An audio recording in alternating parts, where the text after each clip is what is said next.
The year is 2003. I'm a senior in high school, and between sports and extracurriculars and student council, I don't have any time to get a part-time job. So I get this crazy idea that to raise a little bit of money on the side, I'm going to start a company designing ridiculous t-shirts and selling them to my friends. So I borrow a friend's laptop, and I fire up his copy of Adobe Illustrator, and I create my first masterpiece, an ivory-colored t-shirt, and across the chest it said, "Osteoporosis is bad to the bone." I take this shirt and I begin selling it at school, and before I know it, we sold through the first run. I take that profit, I pour it back into the business, and I use that to pre-order the next shirt, and the next shirt, and the next shirt. Shirts like, "Friends don't let friends watch friends," "You can't give a hug with nuclear arms," and "Name-calling is for sissies." Things are going great. I am a titan of industry in the Logan Rogersville High School fashion world, and then all of a sudden, a disaster strikes. Despite my best efforts and against my better judgment, I did manage to graduate from high school. And this presented a problem because now I've lost access to my customer base. But then I have a second crazy idea. I thought, what if I got these shirts into retail? Did I know anything about retail? No. Did I actually know how to run a business at all? Also no. But I had the confidence of a mediocre white man, and that will take you very far. Armed with that confidence, I set my sights on what I believed was the pinnacle of teen retail, Urban Outfitters. Full disclosure, I had never been inside of an Urban Outfitters. I'm from rural Missouri. The nearest one was 4 hours away. But that didn't stop me. What did stop me was that Urban Outfitters did not want to answer my phone calls. I got as far as the receptionist every time, and then she would say, "Who would you like to speak with?" And I would say, "Someone in the buying department, please." And she would say, "Do you have a specific name?" And I said, "Yes, my name is Kyle. Anyone in the buying department would be great." And she said, "No, I need a specific name of someone in the buying department." I said, "You can pick anyone with a pulse. That's fine. I'm not picky." She said, "I hate to be like this. We're not trying to be elitist, but we get a lot of calls like this, and it's sort of a don't call us, we'll call you sort of a situation." And I said, "Okay, how about this? What if I take some of my shirts, I mail them to your buyers, they can take a look at them, wear them out on the town, have a good time. When they love them, and they will, then have one of your specifically named buyers give me a call back." And she says, "Unfortunately, we can't do that either because as a company, Urban Outfitters does not accept unsolicited packages." And so I hung up the phone in defeat, and I tucked my tail between my legs. But then I remembered a story that my dad told me when I was a young boy, a story about another man. And this man, too, had been told, "We don't accept unsolicited packages." But this man thought, you know, if the package is compelling enough, they will be forced to accept it out of sheer curiosity. And so inspired by this man, I began to build a large wooden horse. That's not true. That's not what I did. Actually, I got a suitcase. And I put my shirts inside the suitcase, folded so that the designs faced up. And then I put a pair of old dress shoes in, like this was some traveling salesman's case. And on the top was a folded pair of pants. Well, it had started as a folded pair of pants, and that's what it looked like. But I had cut and sewn it, so when you picked it up, it opened up into a catalog. Inside were all of our designs, our pricing and contact information, the company story, the entire thing. I put all of this into the case, closed it, and then like Miriam sending Moses down the Nile, I put my basket of hopes and dreams into the swift running currents of the United States Postal Service. Sometimes swift running, sometimes not so much. And then I waited. And a week later, I get a phone call from a very specifically named man. His name was Don. I should have tried that in the first place. And Don said, "Kyle, I work for Urban Outfitters, and your suitcase is on my desk." And I said, "Oh, so you do accept unsolicited packages."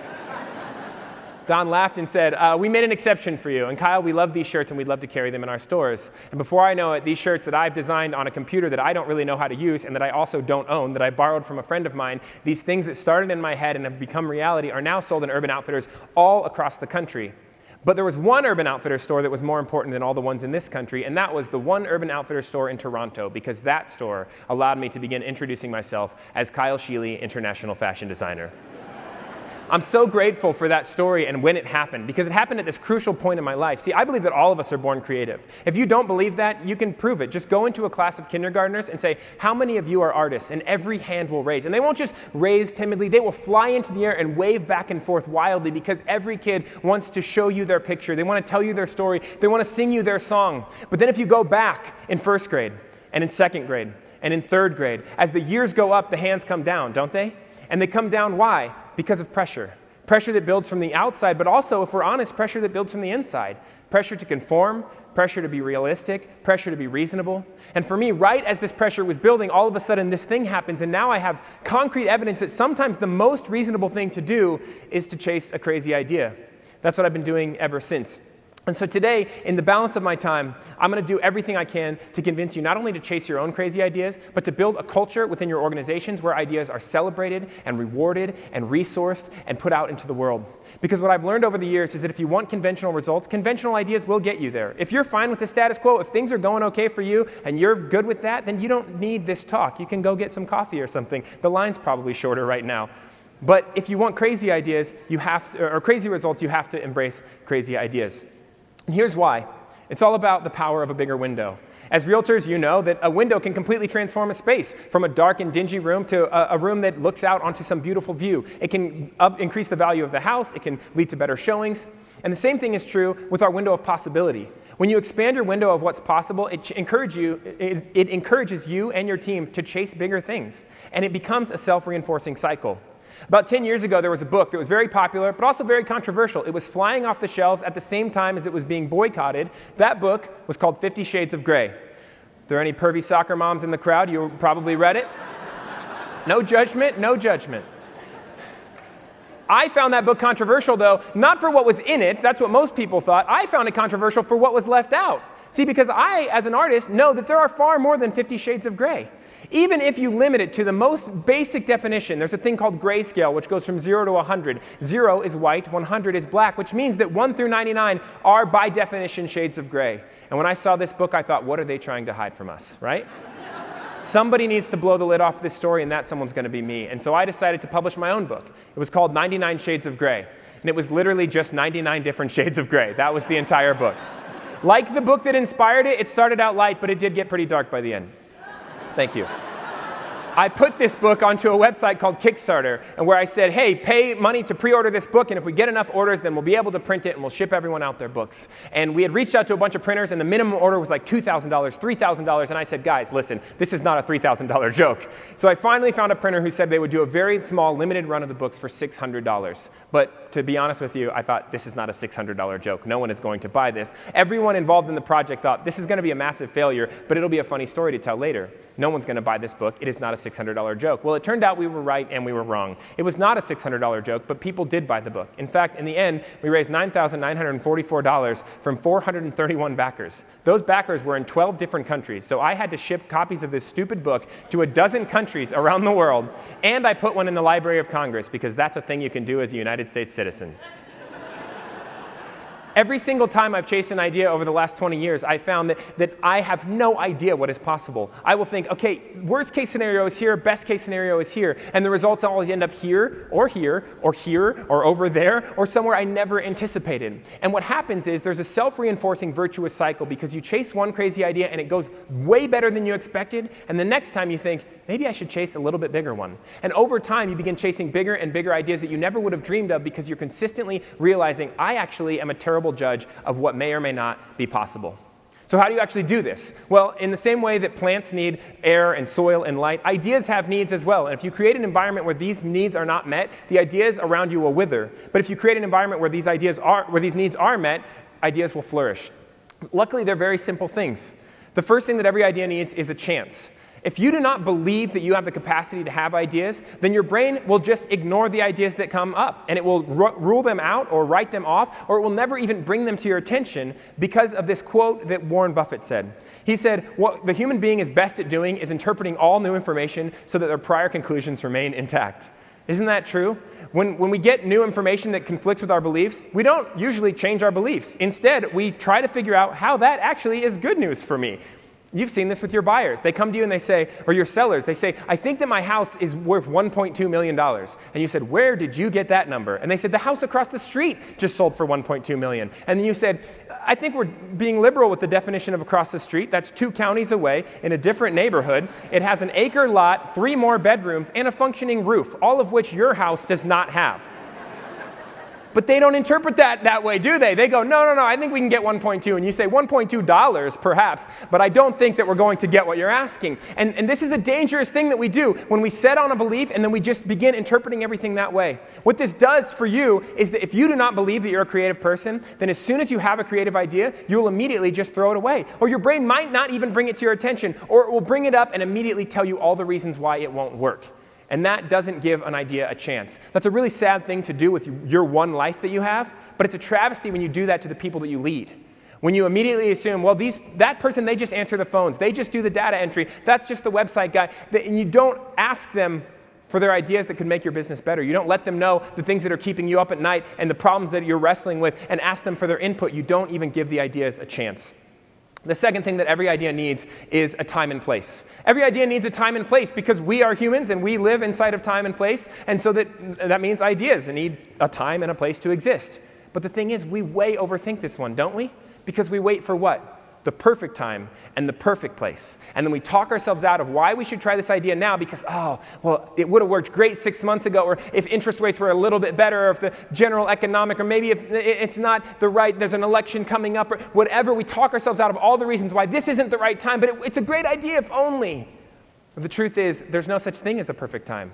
There's no such thing as the perfect place, not in the present and not in the future. It only exists in the past. See, it's easy to look at a stock market chart or a real estate market chart and watch it go up and down and look at it in the past and go, well, obviously, any idiot would just buy here, sell here, buy here, sell here. It's easy. But in the moment, it's not easy, is it? Because you don't know where the next turn is going to be. You don't know if you're at the bottom or at the top or in the middle. And so the best thing that you can do is to try now, to have a bias towards action. And I learned this the hard way. During the pandemic, as a public speaker, business was not doing so great. There wasn't a lot of public to speak to back then. And so I was soothing my woes with TikTok. It's just like cigarettes for your brain. It's not good for you. But I was just sitting there and scrolling and scrolling and scrolling, and it felt nice in the moment. And I would send these funny videos that I found to my friends. And I had this one friend, Andy, and Andy would always say, Kyle, these are great. They're very funny, but you also are funny. You should be posting videos on this app. And I said, I'm with you, and I think that I should. But I think that I should have done it 6 months ago or a year ago. There had been this window of time when TikTok had blown up and come into the public consciousness, and all of these creators had migrated from other platforms and just accumulated massive audiences in a very short window of time because the demand was so high. And I said, Andy, if I would have done it then, it would have been great, but I missed that window. I think that things have cooled off. And so that was my excuse, so I didn't post anything for 3 months, for 6 months, for 9 months. I kept sending Andy videos, and he kept saying, Kyle, these are great, but you should be posting these videos of your own. And finally, 9 months later, I was like, you know what? I'm going to give it a shot. Why not? What's the worst thing that could happen? And so finally, I was brave enough to post my first video. And you know what happened immediately? Nothing. Nothing happened immediately. Nobody saw that video. And so I picked myself up, and a day or two later, I posted my second video. And that's when nothing also happened with the second video, okay? But I was making progress. I don't want to brag. I don't mean to turn this into anything. But listen, I had accumulated 17 followers at this point. So we're in the double digits. Things are going pretty good. And then I posted my third video. And the third video was about this picture. This is my family. This is from 35 years ago. So forgive the fashion and the haircuts and pretty much everything else about this picture. The top row of gentlemen are my uncles. The two kids on the side are my cousins. I'm the little guy in the red striped shirt. My brother's in the blue, and my parents are in the middle. And for reasons that are probably immediately obvious to you, my dad hates this picture. Because the photographer, from motivation that I can only describe as pure spite, asked my dad to tilt his head at like a 45-degree angle. And this is before digital photography, so you didn't get to look at it. The guy just took a bunch of pictures, and then he picked one and sent it to you like almost life-size. This is a gigantic picture. It came to my house, and my dad was like, you have got to be kidding me. My dad hates this picture, but my mom loves this picture, and I imagine you can guess who won that argument. And so the picture continues to hang in their dining room, and it's hung there my entire life, and my dad hates it. And every time we have dinner together as a family, someone makes fun of it, and my dad hates it. And one day we're sitting there, and I thought, you know what, Kyle? You have Photoshop. You're an artist. You can fix this. And so when my parents were out of town, I snuck in. I took it off of the frame. I scanned it in. I put it back up. It was the perfect height. They never even knew that it had been moved. And then I took it into Photoshop. And it's very difficult to tilt someone's head because you have to recreate the background that was behind them, and you don't have that information. And so it took a little bit of time, but I painstakingly went through, and I fixed my dad's head. And I thought, that looks pretty nice, huh? And I was looking at it, and I thought, I think it's still missing something, though. You know what would be funnier?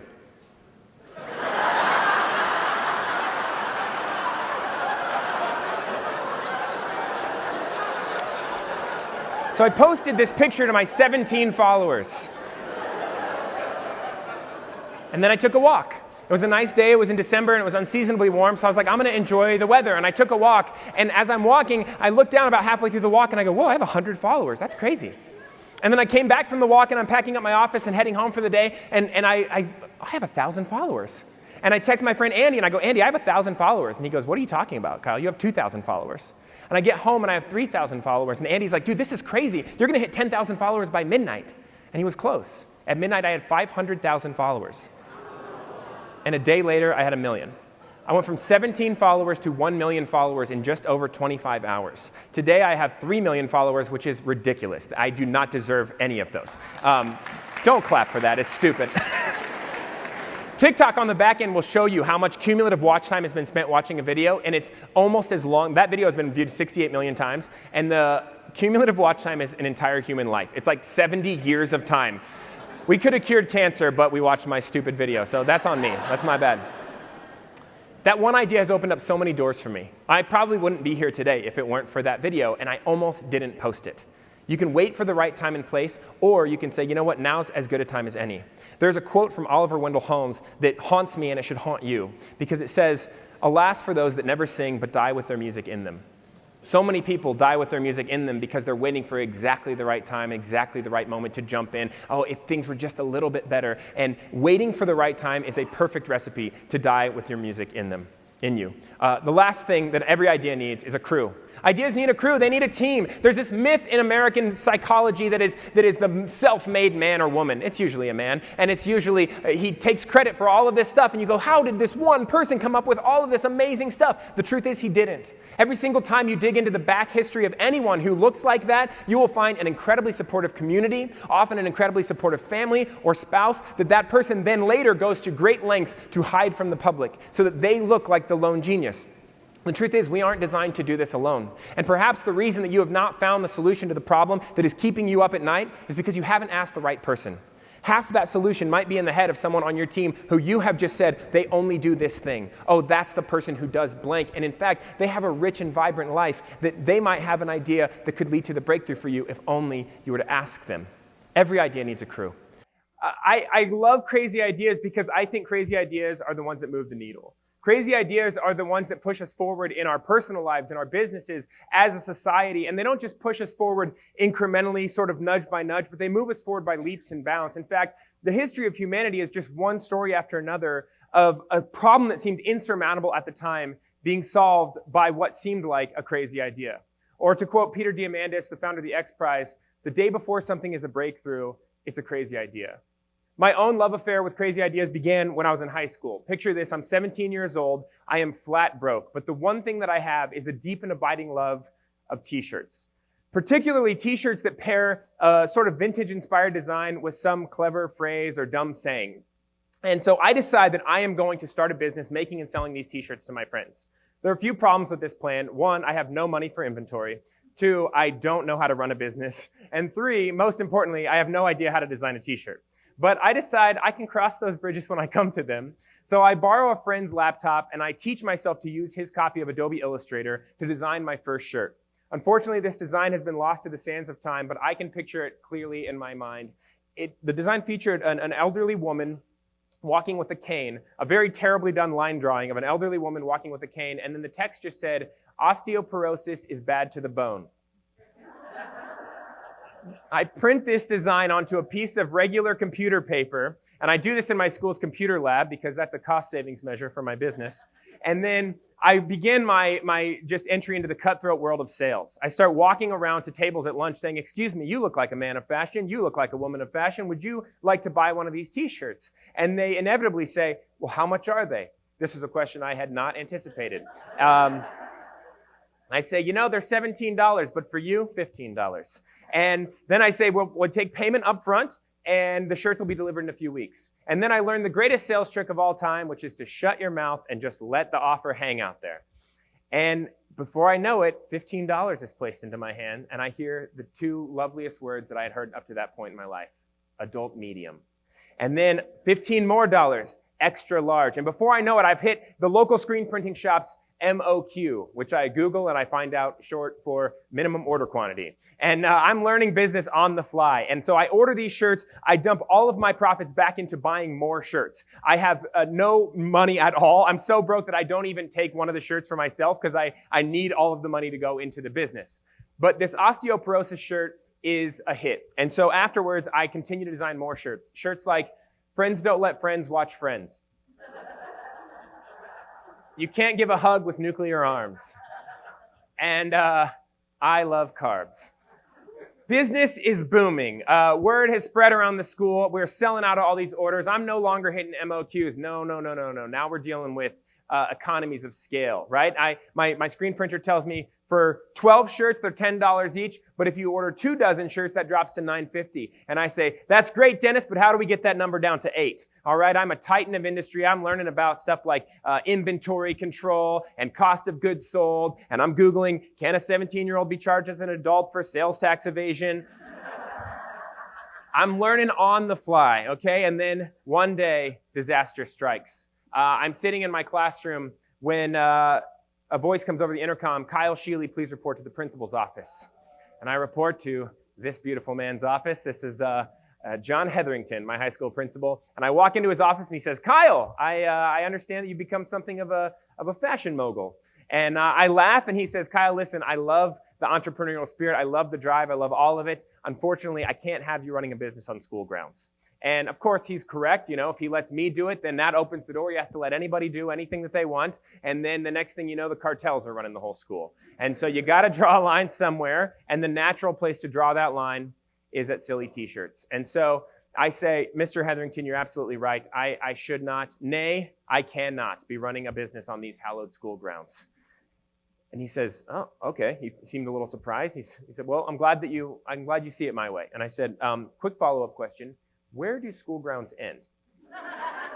Next day, I'm back in business with one small change to the business plan. Now, when someone wants to purchase a t-shirt, they will meet me in the parking lot after school. I will grab the t-shirt from my warehouse, the trunk of my car, and then we will walk out to the street. And of course, we look both ways, safety first. Then we will step into the street to complete the transaction just outside of school grounds. A few months later, and in his defense, Mr. Hetherington did say, and I quote, as long as you don't get hit by a car, it's okay by me.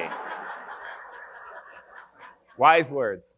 A few months later, I graduate, and this presents a problem because now I've lost access to my customer base. And so that turned out to be a blessing in disguise because I was ready to take this operation to the next level. I didn't want to be selling these shirts in 1s and 2s anymore. I was like, no, I've got my sights set on retail, specifically Urban Outfitters. Now, full disclosure, I had never been inside of an Urban Outfitters, so I have no idea why I picked them. I was from a small town. The nearest Urban Outfitters was 4 hours away. But for some reason in my mind, this was the mecca of retail. This was what I wanted to be in. And so I do some Googling, and I find out the phone number for Urban Outfitters corporate headquarters in Philadelphia. And I give them a call. A woman picks up the phone. She says, Urban Outfitters, how may I direct your call? And I said, yeah, I would like to speak to someone in your men's buying department. I was very proud of myself. I had just learned what a men's buying department was maybe 30 minutes earlier. And she said, absolutely. Who would you like to talk to? And I said, anybody is fine. I'm not particular.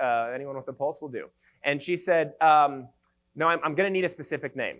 And so I said, Tim, Jeff, Mike, Alan, I'm just guessing at this point. And she said, I kind of thought this might be the case. Unfortunately, we get so many calls like this. So many people want to sell their stuff at our store. We could tie up our buyers all day just having these conversations. So unless you have a specific name, I can't page you through. It's kind of a don't call us, we'll call you sort of a situation. And I said, I totally understand. Let's do this. I'm going to mail you some of my shirts. You take a look, wear them out on the town, give some to your friends, have a great time. If and when you love them, and you will, give me a call back. Have one of your very specifically named buyers call me back, and we'll do some business. She says, I'm afraid I can't do that either. We, as a policy, do not accept unsolicited packages. And so what I should have done, the reasonable thing to do in that situation would be to say, I completely understand. I'm so sorry to waste your time. Hang up the phone. And that is essentially what I did. And I got off the phone with her. But then I thought, I remembered a story that my father had told me when I was a young boy, a story of another man. And this man had also been told, we do not accept unsolicited packages. But this man thought, well, the package is compelling enough. They will open it. They will take it in, right? And inspired by this man, I began constructing a large wooden horse. But then I Googled how much it would cost to ship this bad boy to Philadelphia, and I thought, okay, plan B. So I called my grandma, who was always going to thrift stores and garage sales and estate sales, and I said, Grandma, I need you to find me a suitcase, like something that looks vintage, something like a traveling salesman would have used. And she comes back with this a week later. This beautiful suitcase. I open it, the fabric's all falling out, so I reupholster the entire inside in this lovely vintage fabric, and then I take my t-shirts, I fold them up, and I put them inside. I find a pair of old, like, leather dress shoes. I put those inside as well, so it looks like someone is packing for a trip. And then on the top, I fold up a pair of corduroy Levi's. Well, it looked like a pair of folded corduroy Levi's, but in fact, what I had done is I had taken a pair of corduroy Levi's, cut and sewed them into a book. So when you picked up this pair of pants, it opened into a catalog that had all of our designs in it, all of our marketing information, our company history, contact, all of that. Place this into this suitcase, and I, like Moses' mother putting her into the basket and send him into the basket and sending him down the Nile, I ship this off to Urban Outfitters. And before I know it, my phone rings. And a man with a very specific name called and said, Mr. Scheele, your suitcase is on my desk right now. And he said, I love your t-shirts. We'd love to carry them in our stores. Before I know it, my t-shirts that I've designed in my little bedroom and my warehouse of my car are sold in Urban Outfitters all over the country. But more importantly, they were sold in one Urban Outfitters in Toronto, which allowed me to introduce myself as Kyle Scheele, international fashion designer. I'm so grateful for that experience because it happened at a pivotal point in my life. See, I believe with all of my heart that we're all born creative. And I think that we all know that. If you go into a kindergarten classroom and ask how many of you are creative, how many of you are artists, every hand will raise, and not only will it raise, it will be waving wildly in the air because they want to tell you about the story they wrote. They want to show you the picture they drew. They want to paint something for you right there. But over time, if you ask that question again in first grade, and then in second grade, and third, fourth, fifth, on through the years, you will notice a trend downward. Or those hands begin to fall, and they begin to fall because pressure builds from outside and inside. Pressure to get serious, pressure to get real, pressure to be reasonable. And I was lucky that right as that pressure was building in my own life, this experience happened. And all of a sudden I have this concrete evidence that sometimes the most reasonable thing that you can do is to chase a crazy idea. And so that's what I've been doing ever since. And over the last almost 2 decades now, I've chased a lot of crazy ideas. I've had some wild successes and some massive failures, but they've all taught me something. And I believe that the things that these experiences have taught me can help you. They can help you be better in your personal life. They can help you achieve more success in your business. And they can add 6 to 8 inches to your vertical leap. Okay, that's not true. And so today I want to talk to you about what I learned, which is that if you want conventional results, conventional ideas will get you there. But if you want crazy results, you have to embrace crazy ideas. And so what I would like to do with the remainder of my time is talk about a few things. First of all, why? Why should we chase crazy ideas? Why is it important for us? Why is it important for our businesses and society and our lives? And then second, how? And then last but not least, I want to tell you some things to avoid as you're chasing crazy ideas. So first, let's talk about why. Why you should chase crazy ideas yourself, and why you should build a culture within your businesses and your families and your organizations where creativity and innovation are encouraged and resourced. And I want to say this up front. You're not going to hear me say, you should chase crazy ideas because life is short. You're not going to hear me say, you should encourage innovation because it's good for the human spirit. I believe all of those things to be true, but we are not here. This is not a self-development retreat in the desert where we're trying to better ourselves. We are business people. And I believe from the bottom of my heart that creativity is just good business. Creativity inspires your team. It shows them that you believe in them, that you will help them make their ideas real. And it also builds a competitive moat that keeps your competitors away because you have something that they don't because you created it. So let's talk about why you should be chasing crazy ideas. Specifically, I want to talk about windows, magnets, and doors. Let's talk about windows. Chasing crazy ideas expands your window of possibility. Every single idea that you ever chase, whether it's a success or a failure, it will teach you something. And often what an idea will teach you is that you have no idea of what is possible. That your idea of what was possible, your little window of possibility was far too small. I have learned this lesson again and again and again. So about 10 years ago, there was a book that was out. It was taking the world by storm. It was extremely controversial and also extremely successful. This book was called 50 Shades of Grey. 50 Shades of Grey was very controversial because of the explicit content that it contained. However, I thought of it as controversial not for what it had in it, but for what it left out. See, I am a graphic designer by trade, and I happen to know that there are far more than 50 Shades of Grey. In fact, even by the strictest definition, there are 99 different shades of gray. And so I thought, what are they hiding from us, you know? Why are they only showing us half the available shades?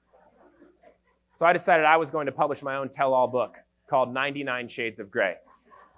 It would literally just be that, just 99 different shades of gray. That was all that the book was. Like 50 Shades of Grey, it started out light, but it got pretty dark by the end. I put this book on Kickstarter trying to raise enough money to print a small run of these books. And the cheapest printer that we could find, everyone said our minimum order is $2,000, $3,000. We said, this joke is not worth $3,000. And so finally we found someone who said, we'll print a very small run of these books for $600.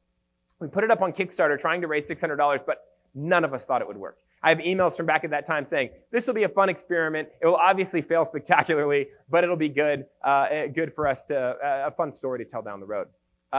We were right that it was not a $600 idea, but we were wrong that it would fail. In the end, we raised $9,944 from 431 backers. Those backers were in a dozen different countries, so we ended up shipping copies of 99 Shades of Grey to 12 different countries, and we put one in the Library of Congress, because that's a thing that you can do. I learned from that experience that you never know. You never have any idea what is possible. There's a well-known adage in project management that is known as Hofstadter's Law. Hofstadter's Law says it always takes longer than you expect, even when you take into account Hofstadter's Law. You all know this from every closing you have ever been a part of. You think, oh, we can get this wrapped up in 2 days, but let's tell the client 3 days so we kind of come in ahead of time. And then it takes 7 days. That's how these things work. And if you say, well, let's say 7, then it'll be 14. No matter what you do, the universe is always going to tell you, hey, you know what? You're wrong. Your expectations are wrong. And I found that there is a corollary in creative work, which I like to call Scheele's Law, because I invented it. The possibilities are always greater than you can ever imagine, even when you take into account Scheele's Law. I believe that you should chase crazy ideas, and you should encourage your team members to chase crazy ideas and build a culture where those ideas are celebrated, because they will expand your window of what is possible. Second, let's talk about magnets. Good ideas are like magnets. They attract other good ideas, and they also attract other people who have good ideas. Now, I am not talking about some law of attraction stuff or any of that. You can believe that or not believe that. What I'm talking about is just the cold, hard reality that the things that you put out into the world, they show other people what you believe in. And when you put those things out, it's like shooting a flare into the night sky and other people go, oh, that's where that person is. It's like raising a flag that says, hey, here's where all the weirdos are. We're over here. If you like this kind of stuff, come over here. And other people who like that kind of stuff will gravitate towards you. However, as leaders, you should be aware that the opposite is true as well. Magnets work in 2 different ways. In one way, they attract people, and in another way, they repel people. And if you begin hitting the brakes on innovation, your innovators will flee so fast. I'm a millennial, and I have so many stories from millennials and Gen Z friends of mine who they've gone into a workplace wanting to make a change, wanting to make the place better, wanting to innovate. And they have come to their boss or their manager with an idea and said, what if we did this? And their boss said, just do it the way that I told you to do it. Without even looking up from their desk. And you know what that person did instead as they left? Went into the other room and began polishing up their resume. The truth is that when you squash innovation with no reason, it's fine to say, hey, you know what? Actually, we tried that way. And that's a great idea. We've already tried it. Here's why it didn't work. And here's how we got to our existing process. That's fine. But if you just say, do it the way I told you to, people will leave. There is nothing that my generation and the one behind it are allergic to more than just being told to be a cog in a machine.